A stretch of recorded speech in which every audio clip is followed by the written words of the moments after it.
There's no feeling more intense than starting over. If you deleted your homework the day before it was due, as I have, or if you left your wallet at home and you have to go back after spending an hour in the commute. If you won some money at the casino and then put all your winnings on red but it came up black. If you got your best shirt dry cleaned before a wedding and then immediately dropped food on it. If you won an argument with a friend and then later discovered that they just returned to their original view. Starting over is harder than starting up. If you're not ready for that, like if you've already had a bad day, then what you're about to go through might be too much. Feel free to go away and come back. I'll be here. Alright, thanks for coming with me on this trip. I'll understand if you have to take a break at any point. Just find a safe place to stop and quit the game. And don't worry, I'll save your progress, always, even your mistakes. This game is a homage to a free game that came out in 2002 titled Sexy Hiking. The author of that game was Jazuo, a mysterious Czech designer who was known at the time as the father of B games. And B games are rough assemblages of found objects. Designers slap them together very quickly and freely, and they're often too rough and unfriendly to gain much of a following. They're built more for the joy of building them than as polished products. In a certain way, Sexy Hiking is the perfect embodiment of a B game. It's built almost entirely out of found and recycled parts, and it's one of the most unusual and unfriendly games of its time. In it, your task is simply to drag yourself up a mountain with a hammer. And that act of climbing, in the digital world or in real life, has certain essential properties that give the game its flavor. No amount of forward progress is guaranteed. Some cliffs are too sheer or too slippery. And the player is constantly, unremittingly in danger of falling and losing everything. Anyway, when you start Sexy Hiking, you're standing next to this dead tree that blocks the way to the entire rest of the game. It might take you an hour to get over that tree, and a lot of people never got past it. You prod and you poke at it, exploring the limits of your reach and your strength, trying to find a way up and over. And there's a sense of truth in that lack of compromise. Most obstacles in video game worlds are fake. You can be completely confident in your ability to get through them once you have the correct method or the correct equipment or just by spending enough time. In that sense, every pixelated obstacle in Sexy Hiking is real. The obstacles in Sexy Hiking are unyielding, and that makes the game uniquely frustrating. But I'm not sure Jazuo intended to make a frustrating game. The frustration is just essential to the act of climbing, and it's authentic to the process of building a game about climbing. A funny thing happened to me as I was building this mountain.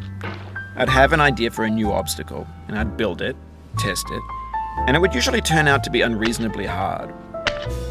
But I couldn't bring myself to make it easier. It already felt like my inability to get past the new obstacle was my fault as a player rather than as a builder.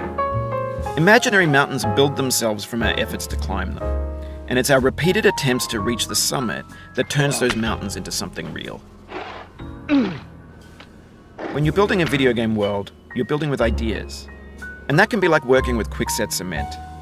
You mold your ideas into a certain shape that can be played with, and in the process of playing with them, they begin to harden and set until they're immutable, like rock. And at that point, you can't change the world, not without breaking it into pieces and starting fresh with new ideas. For years now, people have been predicting that games would soon be made out of prefabricated objects, bought in a store and assembled into a world. And for the most part, that hasn't happened, because the objects in the stores are trash. I don't mean they look bad or that they're badly made, although a lot of them are. I mean they're trash in the way that food becomes trash as soon as you put it in the sink. Things are made to be consumed and used in a certain context, and once the moment is gone, they transform into garbage. In the context of technology, those moments pass by in seconds. Over time, we've poured more and more refuse into this vast digital landfill that we call the internet. It now vastly outnumbers and outweighs the things that are fresh and untainted and unused. When everything around us is cultural trash, trash becomes the new medium, the lingua franca of the digital age. And you can build culture out of trash, but only trash culture. B games, B movies, B music, B philosophy. Maybe this is what digital culture is. A monstrous mountain of trash, the ash heap of creativity's fountain. A landfill with everything we ever thought of in it. Grand, infinite, and unsorted. There's 3D models of breakfast, Gen X's fanfic novels, Scan magazines, green screen Shia LaBeouf, banned snuff scenes on LiveLeak.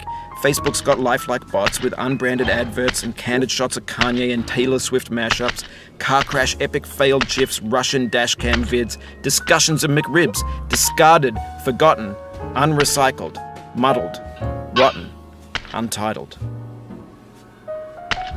Everything's fresh for about 6 seconds, until some newer thing beckons, and we hit refresh. And there's years of persevering, disappearing into the pile, out of style, out of sight. In this context, it's tempting to make friendly content that's gentle, that lets you churn through it but not earn it.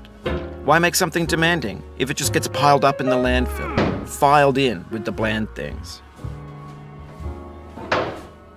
When games were new, they wanted a lot from you. Daunting you, taunting you, resetting and delaying you. Players played stoically. Now everyone's turned off by that. They want to burn through it quickly, a quick fix for the fickle, some tricks for the clicks of the feckless. But that's not you, you're an acrobat. You could swallow a baseball bat. Now I know, most likely you're watching this on YouTube or Twitch, while some dude with 10 million views does it for you, like a baby bird being fed chewed up food. That's culture too. But on the off chance that you're playing this, what I'm saying is, trash is disposable, but maybe it doesn't have to be approachable. What's the feeling like? Are you stressed? I guess you don't hate it if you got this far. Feeling frustrated? It's underrated. An orange is sweet, juicy fruit locked inside a bitter peel. That's not how I feel about a challenge. I only want the bitterness. It's coffee. It's grapefruit. It's licorice. It feels like we're closer now. Composer and climber, designer and